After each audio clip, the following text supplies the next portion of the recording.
Morning, welcome to your channel.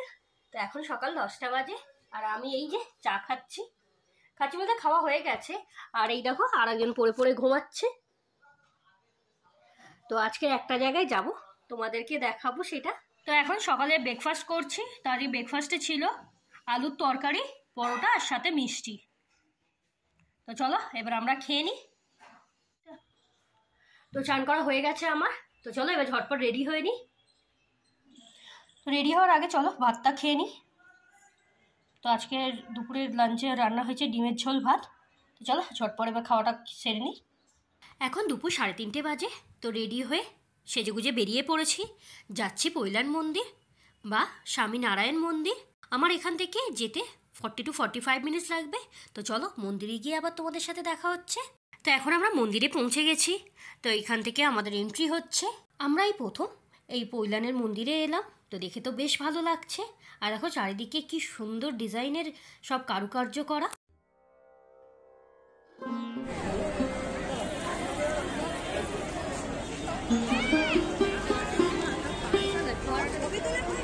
Video করবেন না please, video allow নেই। ভেবেছিলাম আমাদের সাথে তোমাদেরকেও মন্দিরে দর্শন করায়, কিন্তু প্রথমেই বলে দিল আজকের দিনের জন্য ভিডিও অ্যালাউ নেই, শুধু ফটো তোলা যাবে।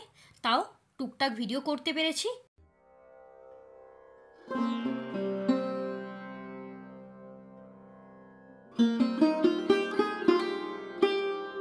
আমাদের মতো আরও সবাই মন্দির দর্শন করতে এসছে।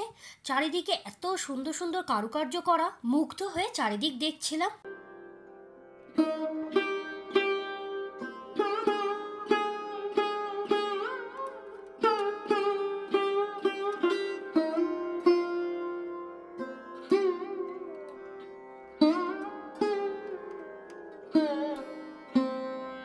ভেতরে মন্দির প্রাঙ্গণে এরকম সবুজ সবুজ সব শাকসবজি বিক্রি হচ্ছিল। এগুলো একদম টাটকা সবজি, এনারা নিজেরাই চাষবাস করেন। বহু লোক এখান থেকে কেনাকাটাও করছিল। স্বামীনারায়ণ মন্দিরে নিজস্ব কোম্পানির বিভিন্ন জিনিস বিক্রি হচ্ছিল। এর মধ্যে ছিল পূজায় ব্যবহার করা বিভিন্ন সামগ্রী, বিভিন্ন ধরনের কেচা, জামা কাপড়, বিভিন্ন ধরনের মশলাপাতি, স্বামীজিদের পিকচার, আর ছিল তাদের লেখা বিভিন্ন ধরনের বই। আর এর সাথে ছিল বিভিন্ন ধরনের সাইজের সিংহাসন। এই সিংহাসনগুলো এক একটার এক এক রকম প্রাইস আছে।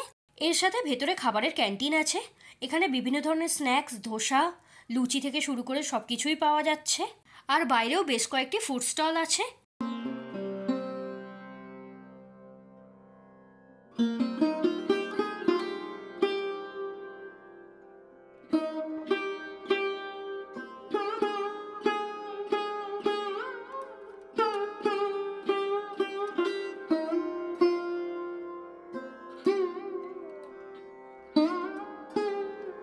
এখান থেকে আমরা খেয়েছিলাম দুটো সিঙ্গারা, যার দাম নিয়েছে 30 টাকা। আর এর সাথে খেয়েছিলাম ফ্রেঞ্চ ফ্রাই, যার দাম নিয়েছিল 50 টাকা। বাড়ি ফেরার সময় একটি এসি বাস পেয়েছিলাম। তো এসি বাসে উঠে বিভৎস ঠান্ডা, আমার তো ঠান্ডা লাগছিল, আমি একদম ঘুমটা টমটা দিয়ে বসেছিলাম।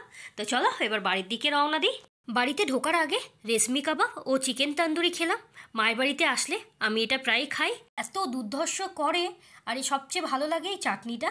তো আমরা তো 2-3 বার চাটনিটা খাই, একবার পারলে খেয়ে দেখো। এর দোকানটা হচ্ছে কেটোপোলে। তো এখন 9টা বাজে, এই 15 মিনিট হলো বাড়িতে ঢুকেছি। তো এত ঘুরেছি আর এত ভিড় রাস্তাঘাটে, এসে শুধু ড্রেস চেঞ্জ করেছি, এখনো মুখটাও ক্লিন করিনি। তো আজকের দিনটা তো বেশ ভালোই কাটলো। তো আজকের ভিডিওটা এতটাই। যে আর একজনও দেখো পাশে ঘুমাচ্ছে না, শুয়ে আছে। সেও হাল্লাক হয়ে গেছে সারাদিন ঘুরে। তো চলো তোমাদের সাথে পরে দেখা হচ্ছে অন্য কোনো ভিডিওতে। টাটা, সবাই খুব ভালো থেকো।